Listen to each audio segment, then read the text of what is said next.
name is Electra Paskett, and I am a professor at The Ohio State University in the College of Medicine, Department of Internal Medicine, and the Division of Cancer Prevention and Control. BCRF-supported research, first of all, funded us to conduct some studies on diet and exercise and how survivors could improve their health by losing weight and exercising. And then we really fell into this great opportunity to be part of the Women's Health Initiative Cancer Survivor Cohort. The Women's Health Initiative is the largest study ever done on postmenopausal women. We enrolled 160,000 women 30 years ago. We just celebrated our 30th anniversary 2 weeks ago. And these women have been followed over time, and they developed cancer. And so what we did was we were able to be funded by the National Cancer Institute now for 10 years. And we enrolled these women in the survivor cohort. And our largest group of cancer survivors are breast cancer survivors.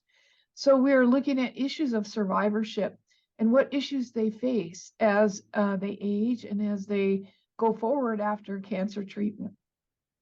And now we are looking at trajectories of aging and how having different cancers and different treatments impact women's physical functioning and cognitive functioning as they age over time. We're also looking at sleep patterns and how sleep impacts health.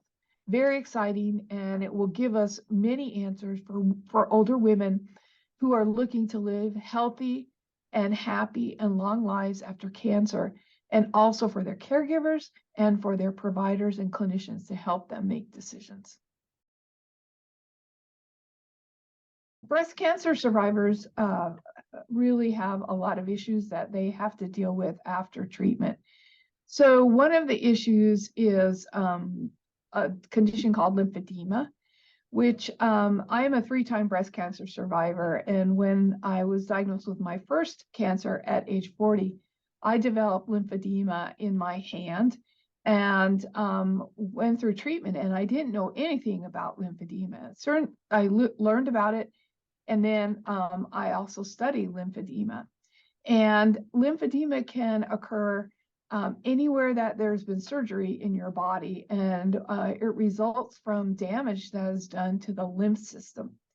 And so in the Women's Health Initiative, we actually published the first study looking at the occurrence of lower limb, so that's in the legs, lymphedema in colon cancer survivors, as well as looking at the occurrence in ovarian endometrial cancer survivors and in breast cancer survivors. And still in older women, lymphedema is a problem and it impacts physical functioning. Other things are the effects of course, chemotherapy. And a lot of the effects of chemotherapy include the things we think about initially, which are losing your hair, nausea and vomiting and things like that. But long-term effects of chemotherapy can also include damage to the heart or cardiotoxicity. And that's something that a lot of researchers are studying. We have published a paper looking at that, and we're actually looking at, is there a marker that we can find that can tell us who is more likely to develop cardiotoxicity and then poor outcomes from cardiotoxicity. Those are some of the outcomes that survivors deal with. And we are actually looking at ways that we can increase quality of life for survivors by perhaps diet and exercise programs. Sometimes it's really hard to remember questions to ask your doctor or even think of questions to ask your doctor. And it's important, for example, to write questions down beforehand and bring them with you, or you can even tape the conversation with your doctor so that you'll remember what to ask. But you should ask your doctor things like, if I'm getting a new treatment, what can I expect with that?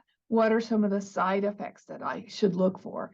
So for example, when I was first treated for breast cancer, my radiation oncologist said, I want you to let me know if you have any swelling in your hand or fingers.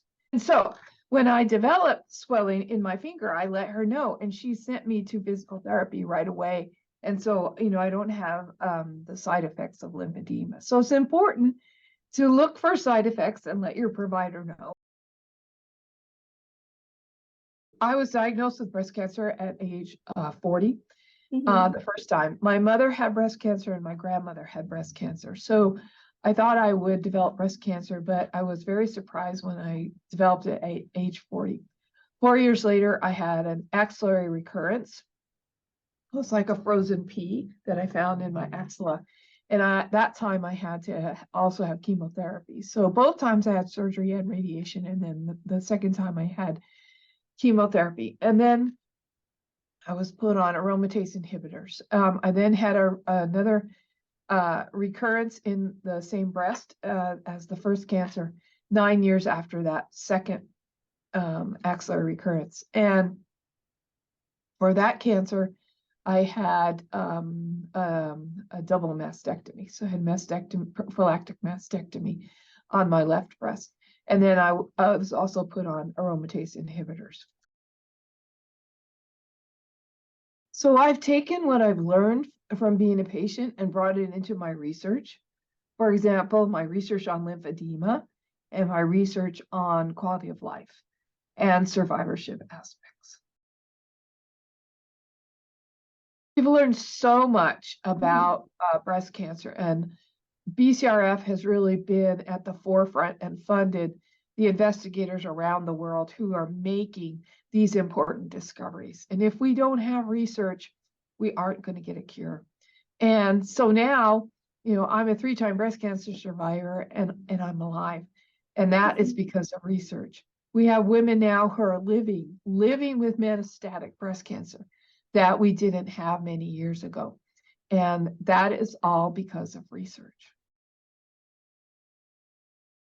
BCRF funding is so important to our research because we are able to use those funds, first of all, to collect pilot data to be able to get funding for larger studies. So our Women's Health Initiative Cancer Survivor cohort actually was started as a pilot study with BCRF funding. And here we are now. We've gotten 10 years of funding from the National Cancer Institute and enrolled these women and are really finding answers for older women surviving breast cancer and what they can do to live a healthy life.